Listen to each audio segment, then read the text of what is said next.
Shalom, jumpa kembali bersama saya Dr. Tolok Marbun. Kali ini saya akan membahas secara khusus hubungan corona dengan kedaulatan Tuhan. Kalau Anda mengikuti video saya sebelumnya, saya sebenarnya sudah membahas secara singkat.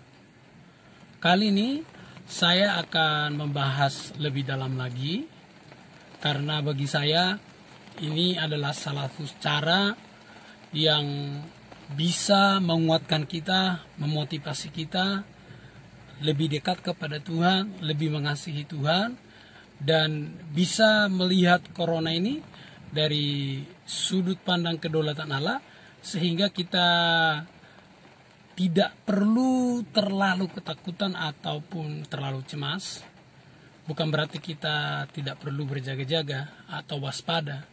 Justru yang saya mau adalah dari sudut pandang ini kita bisa semakin waspada dan berjaga-jaga, sehingga kita tidak jatuh dalam stres, tidak ketakutan, tapi kita bisa lebih memiliki kebebasan. Bebas bukan berarti suka-suka, tapi seperti yang saya bilang tadi, ada sifat yang waspada. Nah, kalau kita berbicara kedaulatan Tuhan, itu berarti Tuhan yang mengatur segala sesuatu. Karena Tuhan yang menciptakan alam semesta, maka Tuhan berdaulat atas segala isi alam semesta ini. Jadi, apapun yang ada di bawah kolong langit ini, semua Tuhan yang mengendalikan. Tidak ada satu pun yang terjadi tanpa atas kehendak Tuhan ataupun seizin Tuhan. Sederhananya, semuanya yang ada di alam semesta ini, itu semuanya ada dalam kendali Tuhan. Kalau kita hubungkan dengan corona, artinya terlepas daripada itu adalah kesalahan manusia atau baik kesalahan lab ataupun kesalahan dari mana saja, terlepas daripada itu, saya percaya Tuhan tetap ambil andil di situ, tapi atas seizin Tuhan. Ya, karena kita tahu semua yang baik adalah kehendak Tuhan. Kalau semua itu yang dalam kasat mata kita kurang baik seperti corona, penyakit, itu saya melihatnya itu atas seizin Tuhan. Nah, corona itu terjadi atas seizin Tuhan. Karena corona terjadi atas seizin Tuhan, maka corona itu tidak akan pernah melebihi batas-batas yang Tuhan tentukan. Tentu kita tidak tahu sejauh mana batasnya, yang pasti Tuhan pasti memberikan batasan. Sampai tujuan Tuhan tercapai atas corona tersebut. Kalau Tuhan izinkan corona itu ada, berarti Tuhan punya maksud. Nah, ini yang perlu kita cari secara pribadi. Apa maksud Tuhan ini secara pribadi bagi saya? Yang kedua, mungkin kita bertanya, corona ini kan kesannya menakutkan. Memang menakutkan. Atau mungkin kita bilang seram. Ya, memang seram. Lalu mungkin kita bertanya, kenapa Tuhan izinkan? Di dalam Roma 28:28 jelas tercatat bahwa segala sesuatu yang terjadi dalam hidup kita ini mendatangkan kebaikan. Jadi ada kebaikan di balik corona ini, yang sekalipun saat ini susah kita pahami, sulit kita mengerti, atau mungkin kita tidak bisa jangkau. Yang pasti Tuhan punya rencana yang baik.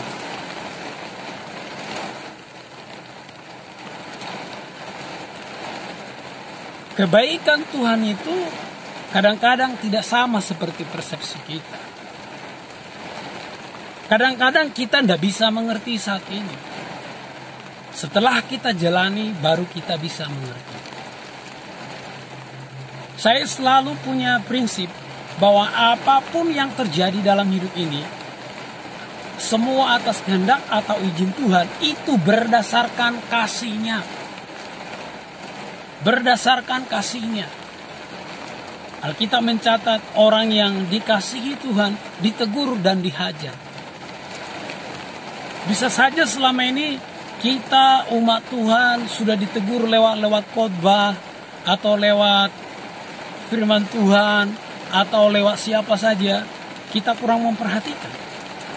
Bisa saja ini sebuah hajaran tentu bagi kita untuk memurnikan kita, untuk mengajar kita supaya kita memiliki pengenalan Tuhan yang lebih baik.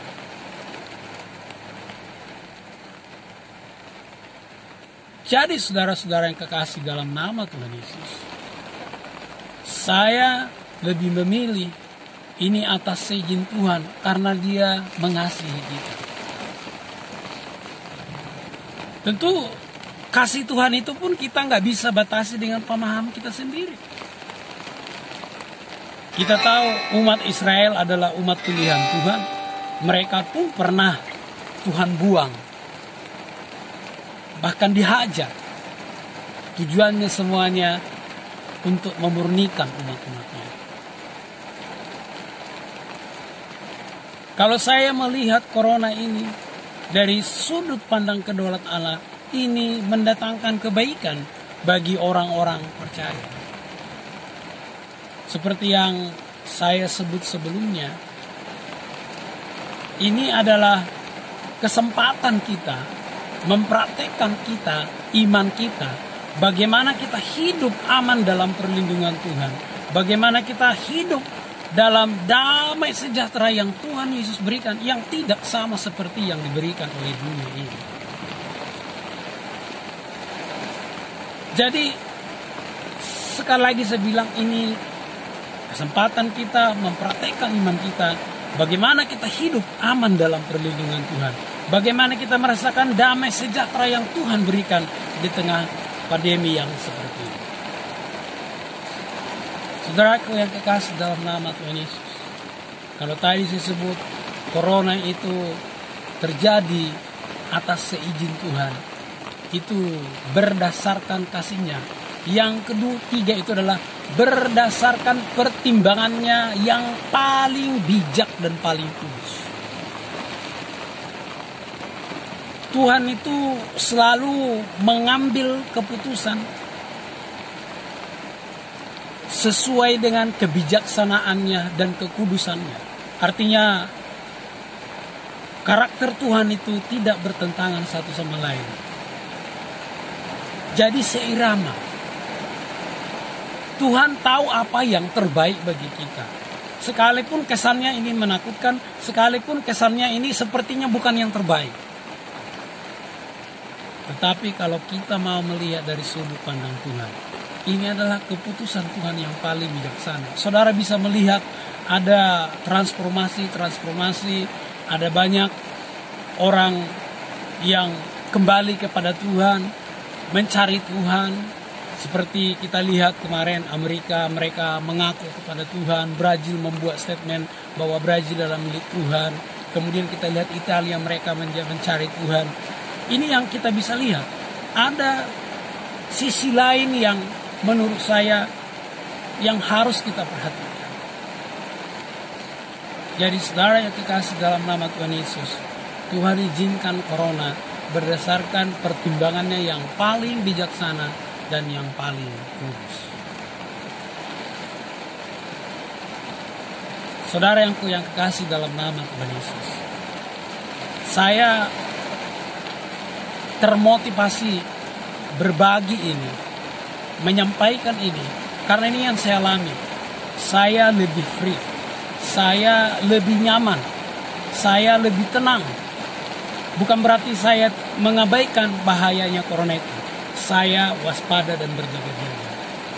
Sekali lagi saya menyampaikan ini tidak menjanjikan kepada saudara bahwa saudara akan kebal corona. Sekali lagi tidak. Yang saya maksud di sini, respon kita kepada Tuhan akan berbeda. Kebebasan kita pun terasa semakin merdeka gitu. Daripada kita melihat dari sisi negatif, kita tertutup. Jadi saudara-saudara yang kekasih dalam nama Tuhan Yesus, corona itu kalau kita tinjau dari sudut kedaulatan Allah, yang pertama itu terjadi atas seizin Tuhan. Karena Tuhan tidak pernah kaget akan apa yang terjadi dalam dunia ini. Yang kedua, Tuhan izinkan itu berdasarkan pertimbangannya yang paling kudus dan paling bijaksana. Dan yang ketiga itu berdasarkan kasih-Nya yang ajaib, yang jauh melebihi pikiran kita. Sekali lagi saudaraku, ini adalah cara pandang saya melihat ini dari segi kedaulatan Allah yang bisa membangun iman saya, yang bisa menguatkan saya. Itu sebabnya saya berbagi kepada saudara-saudari semua. Bila Anda diberkati, silakan share kepada teman-teman Anda biar mereka juga bisa merasakan berkati. Kalau Bapak Ibu mau review, silakan review di kolom komentar di bawah ini. Amin. Tuhan Yesus memberkati. Sampai ketemu di video-video saya berikutnya.